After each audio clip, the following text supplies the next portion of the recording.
क्या आप जानते हैं कि हार्ट अटैक के 50% केसों में मरीज हॉस्पिटल तक पहुंच ही नहीं पाता। और इससे भी ज्यादा डरावनी बात यह है कि हार्ट अटैक आने से कई दिनों पहले और हफ्ते भर तक हार्ट अटैक के साइंस शरीर दे देता है, लेकिन हम उसे इग्नोर करते हैं एक नॉर्मल थकान समझकर।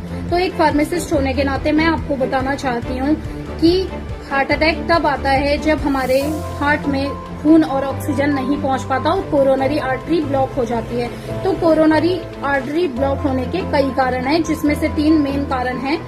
साइलेंट किलर, हाई बीपी और कोलेस्ट्रॉल। जब शरीर में बैड कोलेस्ट्रॉल यानी एलडीएल की मात्रा बढ़ जाती है तो अटैक पड़ जाता है।